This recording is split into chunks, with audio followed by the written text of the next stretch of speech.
काय काय पहिली पद्धती आहे? मला वाटतंय जनतेला त्या ठिकाणी व्यक्त होण्याचं सगळ्यात मोठं लोकशाहीतलं माध्यम कुठलं असेल तर ते आहे लोकशाहीतला सर्वात मोठा उत्सव मतदानाची प्रक्रिया म्हणजे सार्वत्रिक निवडणुका. मला वाटतंय आज देशातल्या सर्वोच्च सभागृहाचं सदस्य म्हणून त्या ठिकाणी निवडणुकीची प्रक्रिया पार पडते आणि या निवडणुकीमध्ये त्या ठिकाणी भरभरून हा लोकशाहीचा उत्सव साजरा करण्यासाठी पूर्ण महाराष्ट्रातले जवळपास अनेक मतदारसंघातले मतदार आज त्या ठिकाणी मतदान करतायत. मला वाटतंय महाराष्ट्रातलं मागचं 2.5 वर्षापूर्वीचं जे राजकारण झालं, लोकशाही कशा पद्धतीने पायदळी तुडवली गेली, संविधानिक मार्गाने तयार केलेले पक्ष कसे हिसकावून घेतले गेले, मला वाटतं ह्या सगळ्या बाबीचा विचार आता सर्वसामान्य जनता करते. आणि ज्या पद्धतीनं संधी साधूपणाचं, पैशाच्या आमिषाचं, पदाच्या आमिषाचं, ईडीच्या भीतीचं, सीबीआयच्या भीतीचं राजकारण ह्या महाराष्ट्रात केलं गेलं, मला वाटतंय त्याला चोख उत्तर द्यायची आता मतदाराकडे संधी आहे. आणि आपण जर बघितले असं तर ही निवडणूक आता मतदारांनी त्या ठिकाणी हातात घेतलेली आहे. मतदारांनी जे काही बघितलंय, लोकांना गृहीत धरून केलं गेलेलं राजकारण लोकांना अजिबात आवडलेलं नाही आणि सर्वसामान्य जनता ह्याचा जाब निश्चितपणे त्या ठिकाणी ज्यांनी कोणी हे वाईट कृत्य केलं असेल त्यांना विचारल्याशिवाय राहणार नाही. आणि सगळ्यात मोठं माध्यम जे आहे ते आहे लोकशाहीचं. मतदान करून आज निश्चितपणे जनता त्या ठिकाणी दाखवून देईल. मी आपल्या माध्यमातून सुद्धा धाराशिव लोकसभा, उस्मानाबाद लोकसभा मतदारसंघातील सर्व जनतेला कळकळीची आणि नम्र विनंती करतो की आयुष्यातील 5 वर्ष मी अखंडपणे अविरतपणे आपल्यासाठी दिलेत. आता तुमच्या आयुष्यातला एक दिवस त्या ठिकाणी तुमच्या हक्काच्या उमराजेसाठी पाहिजे. भरभरून मतदान करा. कोणीही माझ्या एका मतामुळे काय फरक पडतंय म्हणून घरी बसू नका. सर्वांनी ह्या लोकशाहीच्या उत्सवामध्ये सहभागी व्हावं आणि त्या ठिकाणी मतदानाचं सारखं पवित्र दान त्या ठिकाणी करून लोकशाही बळकट करण्यासाठी, नवीन संसद त्या ठिकाणी अस्तित्वात आणण्यासाठी, आपला लोकप्रतिनिधी निवडण्यासाठी आपण सर्वांनी उत्साहात मतदान करावं. आपण जर बघितलं, ही पहिल्या दिवसापासून ही लढाई जी आहे ती जनशक्ती विरुद्ध धनशक्ती आहे. काय प्रकार आहे? किल्लारीच्या औसा तालुक्यामध्ये रामपूर नावाचं गाव आहे. त्या रामपूर गावामध्ये खरोशाचे भारतीय जनता पार्टीचे माजी सरपंच आणि त्यांचा ड्रायव्हर बचत गटाच्या महिलांना 500 रुपये 400 रुपये वाटत असताना त्या ठिकाणी तिथल्या स्थानिकच्या सामान्य लोकांनी त्यांना पकडलं. त्यांना पकडल्याच्या नंतर गाडी आहे तशी सोडून सरपंच आणि ड्रायव्हर त्या ठिकाणून पळून गेलाय. मला वाटतं ह्या घटनेची माहिती, ही घटना रात्री 12:30च्या दरम्यानची आहे. 12:30 पासून ती लोक मला फोन करत होते. मी सकाळी बघितला फोन की जवळपास 70-80 मिस कॉल माझ्या फोनवर होते. मग मी त्यांना परत कॉल बॅक केला तर त्यांनी सांगितलं की आम्ही जवळपास 12:30 वाजल्यापासून ही गाडी इथं पकडून ठेवलोय. आम्ही पोलिसांना कॉल करतोय, आम्ही प्रशासनाला कॉल करतोय, पण कोण त्या ठिकाणी प्रतिसाद देत नाही. मग त्यांनी PSIचा नंबर दिला. मी त्यांना विनंती केली काय नेमका प्रकार आहे, जो काय प्रकार घडलाय त्याच्या बाबतीत आपण काय त्या ठिकाणी दखल घेतली. मग त्याच्यानंतर यंत्रणा हल्ली. मी स्वतः जिल्हाधिकारी महोदयांना सुद्धा बोललो की अशा पद्धतीनं पैशाचा आमिष दाखवून जर लोकांची मतं त्या ठिकाणी घेतली जात असतील तर मग हे आचारसंहितेच्या नेमकं कुठल्या व्याख्येत बसतंय बरं. ह्या पद्धतीनं सर्रास चालू आहे. पूर्ण धाराशिव लोकसभा मतदारसंघामध्ये हा प्रकार चालू आहे. पण सामान्य जनतेला माहिती आहे की मतदानाच्या दिवसापुरतं, कामापुरता मामान ताकापुरतं आजी करणारे पाहिजेत का 5 वर्ष त्यांच्यासाठी अखंडपणे अविरतपणे झटणारा हक्काचा खासदार पाहिजे. निश्चित जनता सुज्ञ आहे. मला वाटतंय बेमानीनं कमवलेल्या पैशाला बेमानीनं उत्तर द्यायचं काम निश्चितपणे जनता करेल. जनता सुज्ञ आहे.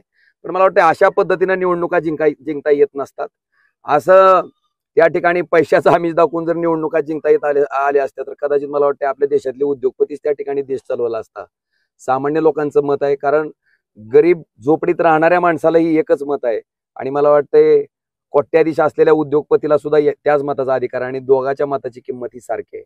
असो, ज्या पद्धतीचं राजकारण त्यांना करायचं त्यांचं राजकारण त्यांना लखलाप. एवढं मात्र सांगतो की इथली सुज्ञ जनता ह्या पद्धतीच्या राजकारणाचा हिशोब स्वतःच्या मतदान प्रक्रियेच्या माध्यमातून निश्चितपणे घेईल.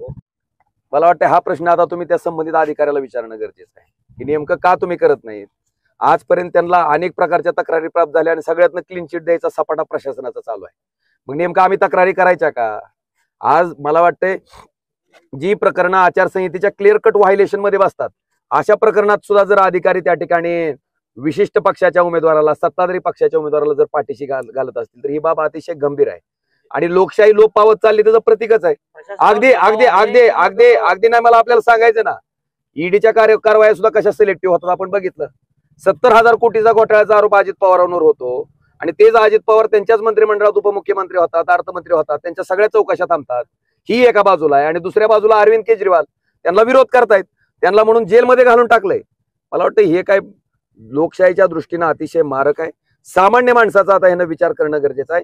आणि ही सुद्धा तीच परिस्थिती आहे. तुम्ही बघा, आजपर्यंत जेवढ्या प्रशासनाकडे तक्रारी केल्या गेल्या, म्हणजे उघड उघड पैसे वाटले त्या लोकांनी. आणि नाही, मला आपल्याला सांगू दे, त्या ज्या बाईट्स घेतल्या गेल्या होत्या त्या आपल्यासारख्याच पत्रकारांनी घेतल्या होत्या. आणि त्या बाईटमध्ये क्लिअर कट माणूस सांगतो की आम्हाला 500 रुपयानं आणलंय, आम्ही ओमराजेला मतदान करणार आहेत. आणि त्याच माणसावर पुन्हा पैशाचा आमिष दाखवून त्या ठिकाणी दबाव टाकून त्यांचे जबाब फिरवले गेले. पण तरी सुद्धा मला त्या हलगीवाल्याचं कौतुक करावं लागेल.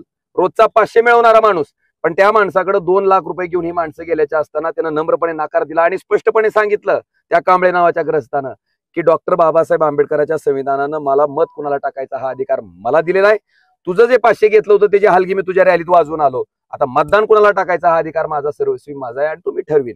मला वाटतं इतकं स्पष्टपणे प्रामाणिकपणे वागणारा तो सामान्य हलगीवाला, मला वाटतंय अशा पद्धतीनं पैशाचा आमिष दाखवून जी लोकप्रतिनिधी फुटतात त्यांच्यासाठी डोळ्यात अंजन घालायला लावायचा हा प्रकार आहे. आणि आपण हे जे हे करा, आपण तपासणी करा की नेमकं आचारसंहितेचं व्हायलेशन काय आहे. आम्ही साधं जय भवानी जय शिवाजी हे वाक्य जर शिवसेनेच्या त्या प्रचार गीतात आलं तर ते व्हायलेशन होतंय. आणि मला वाटतंय अशा पद्धतीने धडधाकटपणे आम्ही आमिष दाखवायचं, आम्ही तुम्हाला वाऱ्या करतो, आम्ही तुम्हाला हे वाटतो, आम्ही तुम्हाला ते वाटतो म्हणून जर सांगायचं, मला वाटतं हे कुठल्या व्याख्येत बसतंय आता प्रशासनाने ह्याच्या बाबतीत बघणं गरजेचं. प्रशासनावर दबाव आहे का तुम्हाला? काय मग कुणाचा दबाव आहे? आपणच बघितलं पाहिजे ना, कुणा सत्ताधाऱ्याचा दबाव आहे, दुसरा कशाचा दबाव आहे तुम्हाला? मला काय म्हणायचंय की ह्या प्रश्नाची उकल खरं तर तुम्ही लोकशाहीचे 34 स्तंभ आहात. तुम्ही ह्या प्रश्नाची उकल करणं अपेक्षित आहे. तुम्ही हा प्रश्न करणं गरजेचं आहे. शेवटी आचारसंहिता दोन्ही उमेदवाराला सारखीच आहे. तो सत्ताधारी पक्षाचा उमेदवार असो किंवा विरोधी पक्षाचा उमेदवार असो किंवा अपक्ष असू द्या. मला वाटतं ह्या बाबतीत आपण विचार करणं गरजेचं आहे. गाडी पकडली त्यामध्ये किती रक्कम होती काय? आता ही सगळ्यात पोलिसांचा तपासाचा भाग आहे. आपण पोलिसांना जर विचारलं तर त्या लक्षात येईल. पण ज्या बचत गटाच्या महिलांना पैसे वाटले गेले त्यांचे जबाब आहेत की आम्हाला त्या ठिकाणी 400 रुपये एका महिलेला दिले गेले आणि आम्हाला चक्क सांगण्यात आलं की विशिष्ट पक्षाच्या चिन्हाला मतदान करा. म्हणजे राष्ट्रवादीच्या महायुतीच्या ज्या उमेदवार आहेत अर्चना पाटील, त्यांचं चिन्ह त्या ठिकाणी त्यांना सांगितण्यात आलं आणि त्या चिन्हावरच मतदान करा असा स्पष्ट उल्लेख त्यांच्या जबाबात आहे. त्याचे काही व्हिडिओ फुटेज सुद्धा मी माझ्या सोशल मीडियाच्या अकाउंटच्या माध्यमातून आपल्याला बघण्यासाठी आहेत. आपण बघा ते सत्यता काय.